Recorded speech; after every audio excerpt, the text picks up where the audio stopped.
Well, good afternoon. I'm Jason Karlawish, and as Chris Davis mentioned, I'm a physician at University of Pennsylvania, the School of Medicine, and I'll explain why on earth is a physician at the University of Pennsylvania School of Medicine interviewing Chris Davis.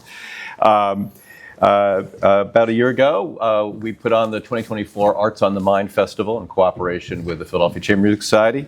At the Prince Center, we had a Memory and Loss talkback at that gallery exhibition, Memory Loss.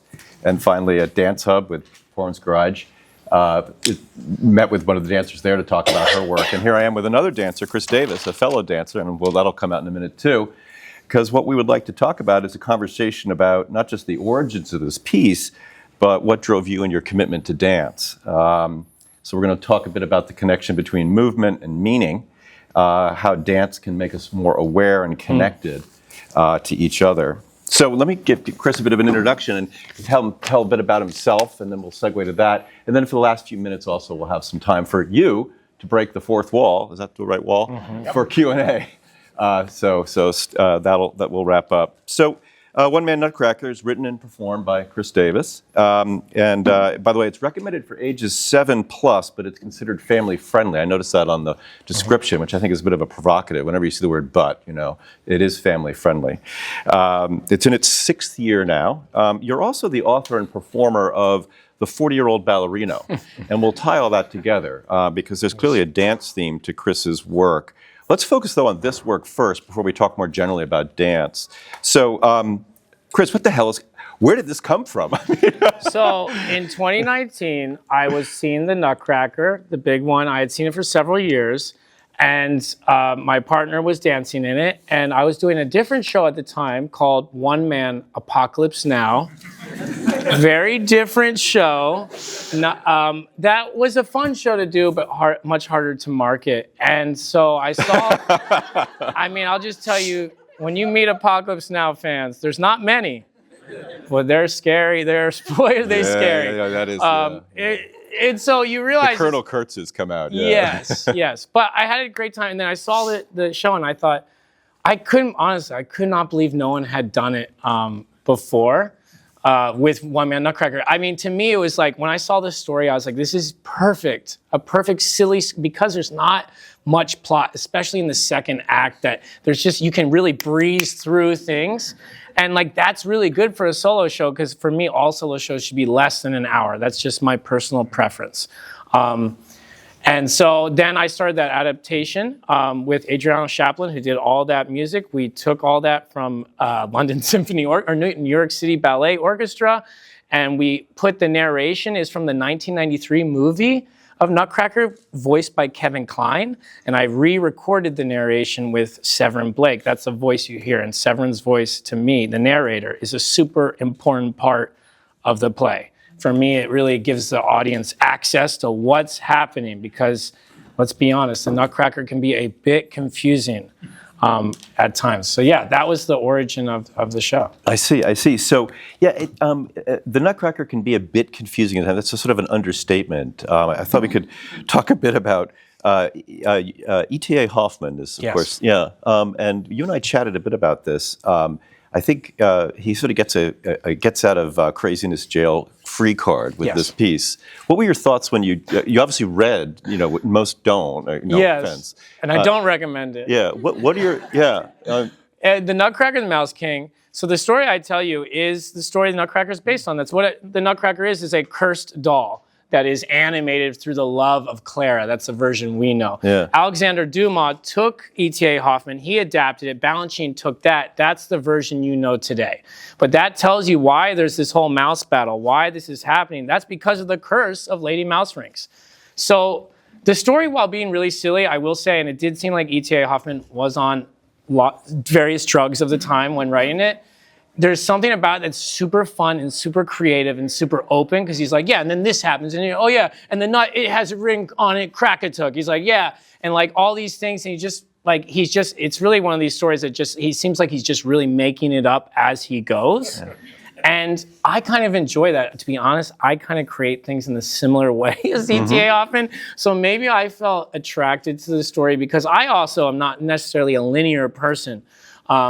Which is good about this show is that it forces me to be linear because it's the Nutcracker. I can't divert from it too much. And so it gives me a structure, which is really important for me because my writing can go, as you can tell, pretty absurd places at times. And trust me, that's me holding back is what you saw.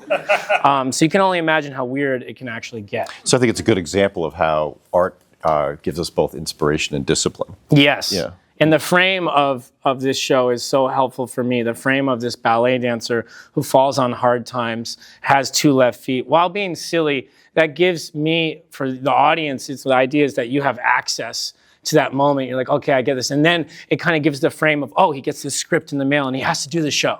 Because you can imagine if I had cut all that and you just start with the script, it's a very different show. And I think giving that frame just allows us as the audience to like settle in and be like, okay, this is a story I know. Someone who has hurt themselves. They have to persevere. They're rising again. You know, this is a classic underdog story. And I wanted to tie that in there. I would say there's multiple storylines happening in this piece too at the same time. Well, in some sense, I think we're pivoting to 40-Year-Old Ballerino because there's a theme in both of your pieces, which bluntly is you. And you're in this piece as Chris Davis, the person, and also in 40-Year-Old Ballerino. Maybe explain a wee bit about 40-Year-Old Ballerino, and I think we'll sort of tie together the role that dance has had for you in making Chris be Chris. So tell us a bit about 40-Year-Old Ballerino. And I just want to say, so this is where I dance. It's at the Bach Building. This is Amy Novinsky. So the person's name I shout out, and I have fellow dancers here. Jason is also a fellow dancer. He hasn't told you yet, but we know each other because we're literally at the bar taking ballet class together. That's how we met. So one, I just want to point that out because that community of people really has inspired this work. I never took a ballet class until I made this show. My first ballet class was from 2019, pandemic hit, then I came back to it. Now, as Jason knows and many others, I go almost every day and I love it. It's my community and I'm very happy there. And it's a big part of it. So 40-Year-Old Ballerino is a show that comes out of that. That's me talking about heartbreak. It's talking about the person I mentioned in this show. It's talking about love, therapy, and growth, and what it means to like change when you're older. And particularly, that's in this story too. But in 40-Year-Old Ballerino, it's a lot about like how as we get older, the idea of change can be, we get more and more reluctant. And if you can embrace it, even though I don't consider myself old at this point, I'm only 43 after all.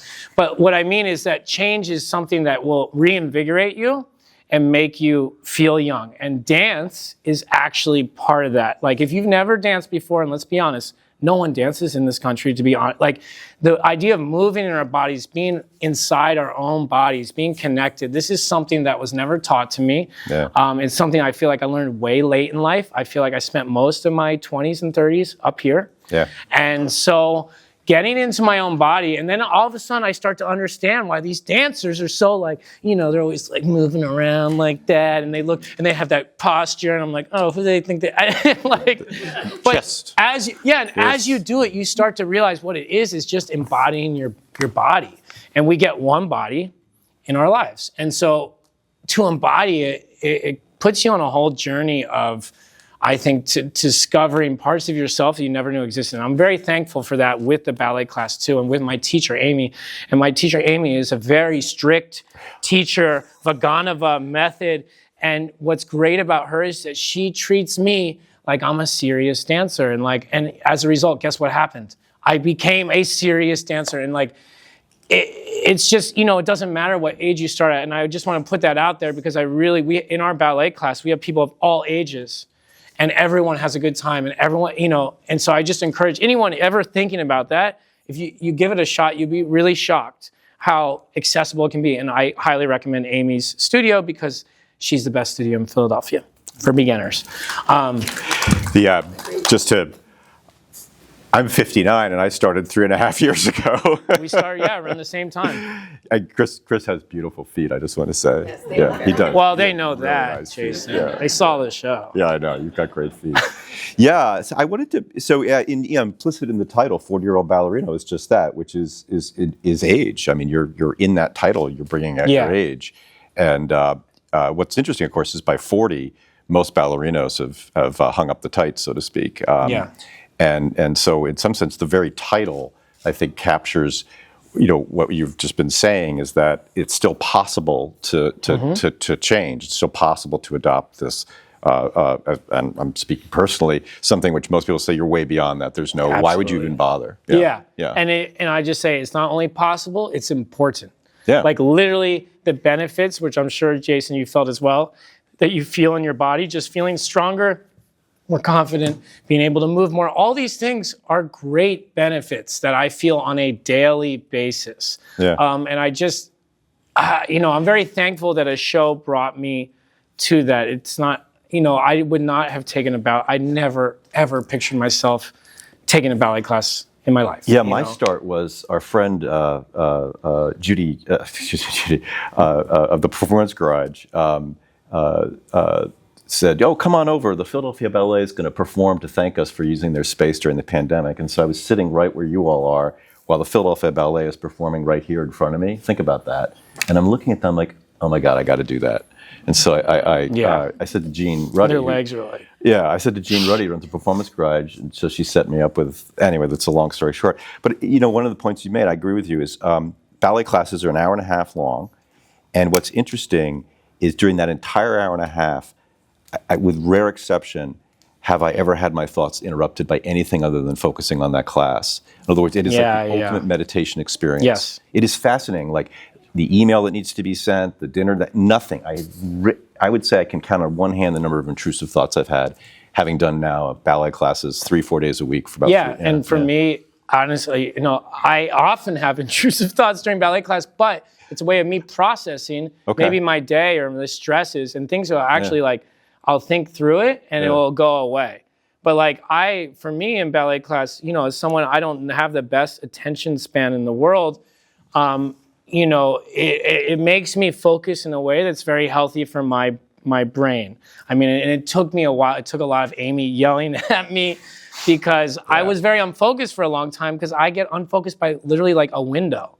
Like I see a window and I look out the window. I can't, I just like looking out windows.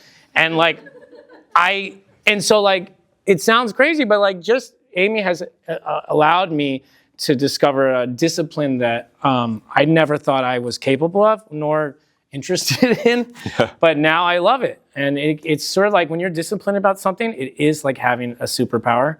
And I think that's what you discover as you get deeper into it. You're like, wow, this is really amazing.